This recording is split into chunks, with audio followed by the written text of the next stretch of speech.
Hi, everybody. Thank you, thank you, thank you so much for the overwhelmingly positive response that I received via social media platforms and YouTube regarding my first installment of ranking Gordon Lightfoot's albums, the early years 1966 to 1972A. If you haven't watched it, please do. Please let me know what you thought. I received some interesting comments on YouTube, one including that it was actually the viewer's favorite period. And with 55 years worth of albums and breaking them up into different time periods and sort of different, not genres, but styles, and the way he recorded and whatnot, there are going to be so many different opinions. And I love that. I love that there's an artist like Gordon Lightfoot whose music has spanned so many decades and so many generations, and people from all different generations enjoy different eras of his work.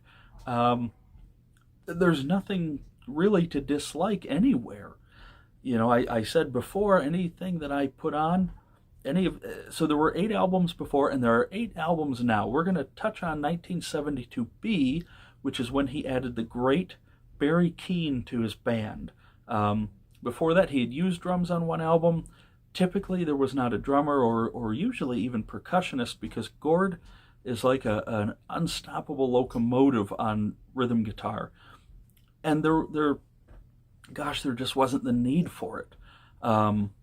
So when he added a drummer, and when he added percussion, and when there started to be some more electric instruments, that's when the sound changed a little bit, became a little more accessible, a little more with the times. The early 70s, the folk rock movement.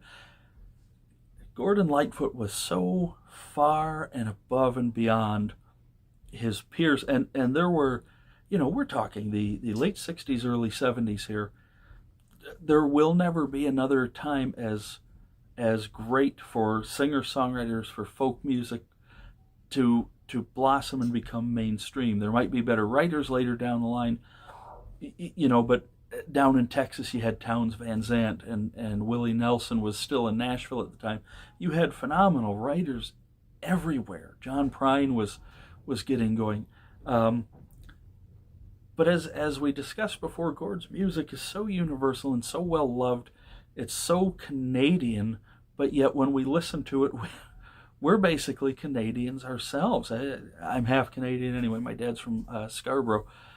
And I said before, that's kind of why some of his music touches me, because we lead such parallel lives in Michigan and Ontario. Anyway, I don't need to repeat a whole lot from before. I just sort of, if you didn't watch the first one, I touch on that a bit more. So this is what really most folks would consider to be the golden era. It's definitely when he sold the most albums, when he had the most charted hits. People were still covering his songs. People were still recording his older 60s output.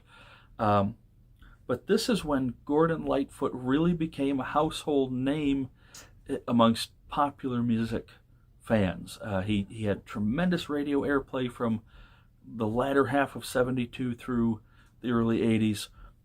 He labored intensely from 72 to 82, 72B, the second half.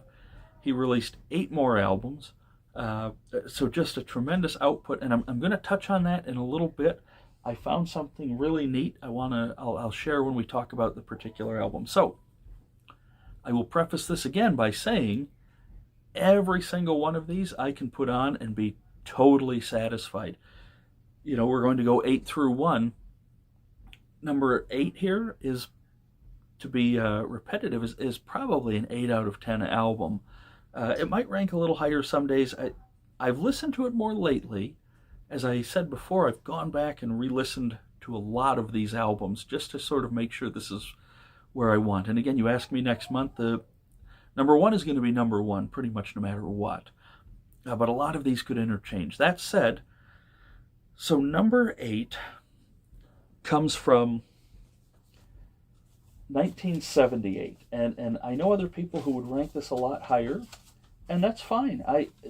Again, like I just mentioned, there are so many opinions, so many well-loved songs and albums, and so much to dissect that if this was your number one album, great, seriously great. We if we all had the same opinion, it would be boring. Um, but number 8 from 1972B, which is the second half of the year through 1982, is Endless Wire. This photograph was taken the previous year out in Nevada. I don't remember if it was Las Vegas or what here. It says on the back somewhere or in the liner notes. Yes, Las Vegas, 1977. Gord looks very, very serious there. This is like the ultimate 70s dad look. You know, he was in his mid to late 30s here. He's pushing, actually, 78. He would have been 40, so he was 39 when this album. Now, I'm 39 as I'm recording this. I like to think I look a little better, but I also didn't party like Gord. Anyway, this is a really good album. It's a solid album. I have no problems with it whatsoever. I guess if I were to pick it apart, and that's what you do when you rank albums, you pick them apart, the production was a little too slick, and I think oriented toward, AOR, adult-oriented radio. It lost some of the guts of the previous albums. There are still certainly moments on here, and there are brilliant songs on here. The opening Daylight Katie is fantastic, Sweet Guinevere. I love the rollicking Hangdog Hotel Room, past the jar and the old guitar in that Hangdog Hotel Room. The title track was a minor hit for him. Unfortunately, he kind of started going down a little in the charts with this, but he was still riding pretty high. Let's see. The last song on here is actually a re-record from over a decade earlier called The Circle is Small. And he re-records it with strings, and it's very lush, and I actually prefer the original take on it. That said, I oftentimes will play this album and the other one back to back just to sort of hear the differences and hear where he had gone artistically. So his vocals were really strong here. Songwriting is really good. I do listen to this one from time to time, not as much as some of the others here, but I do enjoy listening to this. It's a pleasant listen. 7.5, 8 out of 10, and that's the least of these to me. So, again, great songs. I had mentioned before I'm going to add the authorized hits and live albums in here, and I have my notes here. Gourds Gold from 1975. It was a hits collection to that point, and the first album is actually re-recording, and I had touched on this before when he left when he left his previous record company for Reprise, United Artists. When he left United Artists, he lost financially big time for the sake of artistic freedom. It paid off in a big, big way, and United Artists probably still kicks themselves in the pants for it. But anyway, so album one, the reason this is not the last one, even though it's a hits and there's no original material per se, he re-recorded a lot of great songs so he could have master tapes and he could get the royalties for his songs. So there's a medley of I'm Not Saying Ribbon of Darkness, Canadian Railroad Trilogy, Affair on 8th Avenue, Early Morning Rain he re-recorded, just a sparse arrangement. But it's got the 70s Lightfoot vocals, which are a little smoother, a little more melodic, a little more emotion to them. And then album 2 is all the hits. A couple of more album tracks, but Minstrel of the Dawn, Sundown, Beautiful, Summer Side of Life, Rainy Day People, Cotton Jenny, Don Quixote, Circle of Steel, Old Dan's Records, If You Could Read My Mind, Cold on the Shoulder, and Carefree Highway. Well worth picking up. Number 7, not 8, because of the re-records. It's interesting to take the 60s versions and the 1975 versions and hear the emotional depth in them, the vocal tics, what he was able to do with his own songs. So, number 7, Gourds Gold. And that's also a great place to start. Hits collections are a good place to start because they sort of let you figure, oh, I like that sound and I like that sound, and etc., etc. Okay, number 6, and I'm going to take a sip of my Cafe Verona coffee here. I normally don't promote Starbucks, but I needed just one.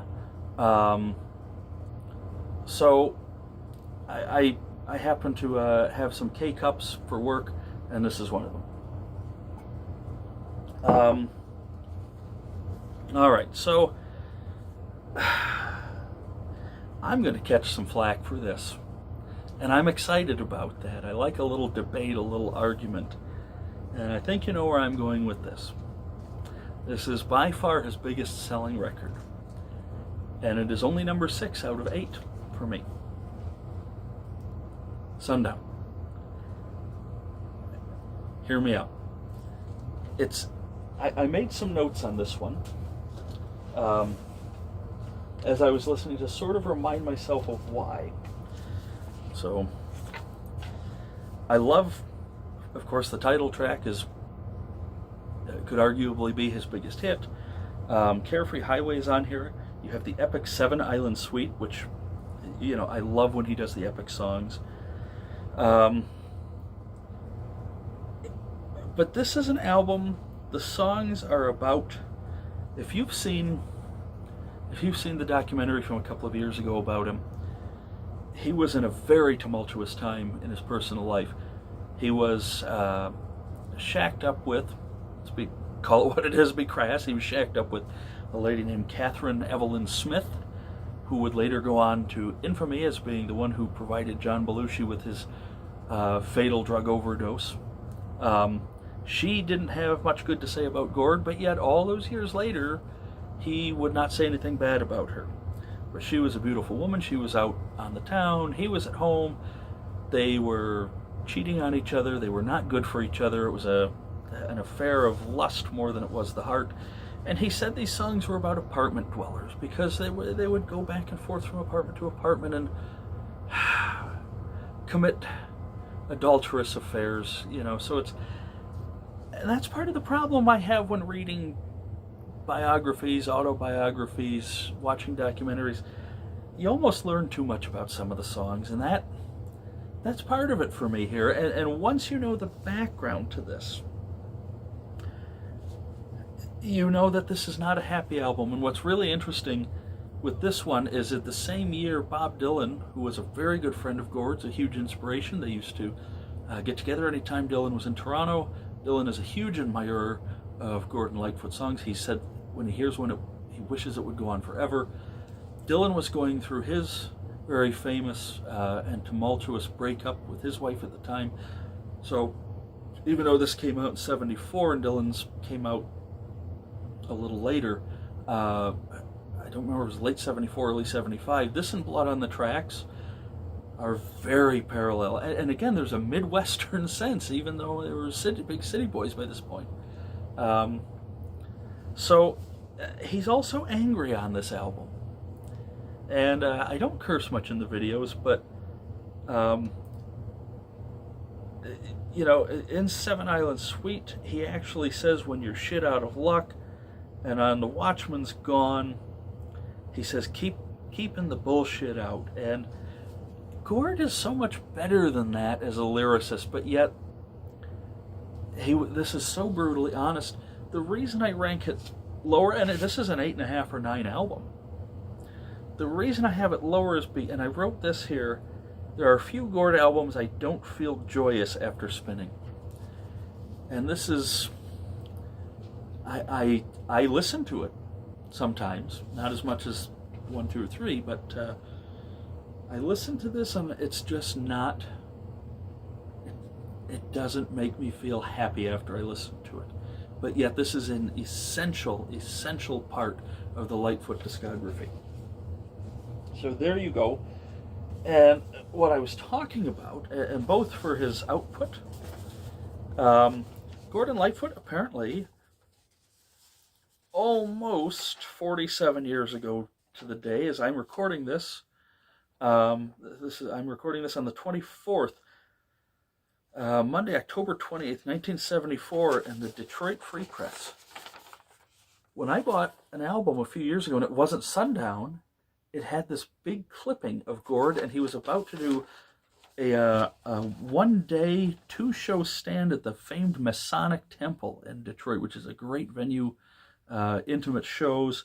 At this point, Sundown, by October of 1974, had exceeded 2 million sales and copies, which was, again, United Artists. Shouldn't have let him go. And he had another album ready to come out, which we're going to talk about in a few minutes. And Reprise, Warner held it back because they expected Sundown to sell anywhere from 400 to 5,000 more copies before the end of the year. The new album was supposed to be out in November. It would not come out until February 1975, the next year. So, and what he says here, to borrow a phrase regarding songwriting, is 10% inspiration and 90% perspiration. Writing takes application of your talents. A lot of people think songs pop off the top of your head while you're walking down the street, but that is not the case. Ideas may come that way, but not songs. Really interesting way to put it. And then there is Lightfoot and fans conspired for fun. So clearly, the shows were a lot more fun than the album. He did 2 shows, 2 hours apiece, 2 long concerts at Masonic Auditorium, which would have been Sunday, the past Sunday. So anyway, it's just really neat when you find these little snippets. And here we go. So enough about Sundown, considering it's a little lower. Let's keep going. This was 2 albums later, and this is really another big one. And being here from Michigan, this one hits home because, you guessed it, it's Summertime Dream from 1976, and it has Wreck of the Edmund Fitzgerald on it. I'm not going to go into the Wreck of the Edmund Fitzgerald a whole lot. One of my proudest moments was when my daughter came home years ago in elementary school. They had learned about it, and she said, "Hey, do you have that boat song?" I didn't even need to ask what it was. I knew what it was, and we listened to it. And now she's 17 and doesn't care for it anymore, which breaks my heart. Aside from Edmund Fitzgerald, I love the opening song, Race Amongst the Ruins. Let's see. The highlights are I Do It Again and Too Many Clues, The House You Live in, Summertime Dream, Spanish Moss. This is just a fantastic song. I will briefly touch on Edmund Fitzgerald only to say, if you don't know the story, and the clips are available on YouTube, what you hear is take 1 on this. I'm not going to fill in a whole lot of background or spend a whole lot more time. Gord simply nodded to each musician when it was time. They rehearsed it. But what you're hearing here is the very first take of that song, recorded beginning to end. You talk about lightning in a bottle. It's magic, absolute magic to when you know the backstory. I just talked about you don't always want to, but with something fun like that, untouchable. All right, now we're moving into the top half when we are breaking into the 80s. And this might be a little lower for some people. This one failed to sell well, or it was kind of, again, it was sort of on the way down sales-wise. Dream Street Rose. Despite that, I really like this. Sea of Tranquility goes into Ghosts of Cape Horn, the title track, Whisper My Name. I love that. Mr. Rock of Ages. The Auctioneer, he caught flack for that song because it wasn't his, and he's mumbling. That's what auctioneers do. He was just emulating the song. But yeah, the Sea of Tranquility and Ghosts of Cape Horn, you talk about just a fantastic way to open an album. This one's fairly mellow. One interesting fact, this was, according to Gord, this was the last album he made before he quit drinking. And I have to tell you, you look at him, he looked rough. I mean, he was only 41 or 42 when the photo was taken. not in good shape physically, and he admits it. He admits he was a wreck by that point, and he would eventually have to sober up because he knew he had right after this he lost not his wife but a woman that he'd had a long-term relationship with. They took their 7-month-old baby and she split. And the record company was not happy with him anymore. He was acting, as he said, he was acting irrationally. But yet, in amongst all the chaos, sometimes out of that chaos comes beautiful art. And it was a fantastic record. I just love Dream Street Rose so much. Now here we go.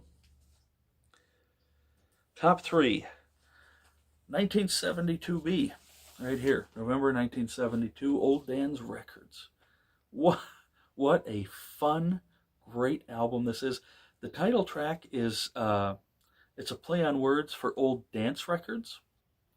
And he mentions dancing to the old 78s and having on the old Victrola. And basically, Old Dan, from what we can gather, I'm not sure whether he's in an urn up on the mantle or his picture is up there, but he's looking down on them, smiling.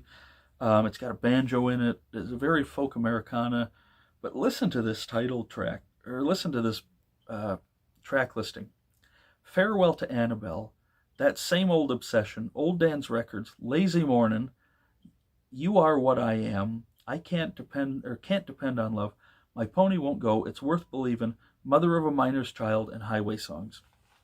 This was the first album to feature Barry Keane on drums, so we got a little more percussion into the band. The sound filled out a little bit.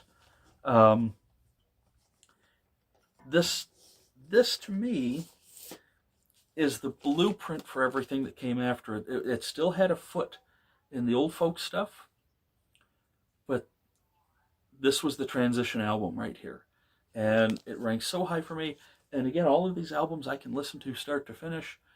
It's nitpicking. And at this point, so much of it is just personal preference. And you know, you're ranking the songs. It's on minute little details. It's on little phrases that stick out to you. It's you know, a turn of a phrase. It's the way he says something. It may be one word. It might be a rhythm guitar part. That's all that's separating a lot of this stuff. This is so ridiculously good. So number 2 out of 8. Firmly into the 80s by now, 1982, Shadows. And Gordon Lightfoot was an avid canoeer. I don't know if you knew that. He took, I forget how many, but it was 6, 8, 10 of them. Massive, you know, days, weeks long canoe trips. He loved the Canadian wilderness. And he wrote the song Shadows after the first canoe trip he took when he got sober. And it's kind of hard to tell here. He looks pretty solemn. The back picture, though, he's already looking in better shape than he did for the last one on Dream Street Rose. This is the one that came after Dream Street Rose. 14 Karat Gold. Oh, my word. Blackberry Wine. Heaven Help the Devil. I love the propulsive rhythm guitar on Baby Step Back. All I'm After. The last song on here, She's Not the Same. You know, and at this point, too, Rick Haynes is still on bass. Barry Keane is on drums.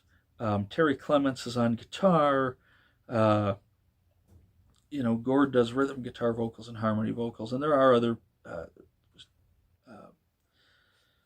guest instrumentalists. They had a little bit of synthesizer on here. There were some sound effects. So this sort of pointed where he was going. This is what I would probably consider, and I think some of you do too, this is what I would consider the last of his golden era. To me, the real golden era is from 1970 to 1982. And for a long time, I had all those, and I thought that's all I needed. Then I went forward, backward, till I had it all. But Shadows, there's a soothing feel to this. It's like a weight had been lifted. Gord lifted the weight off himself. The expectations suddenly became different.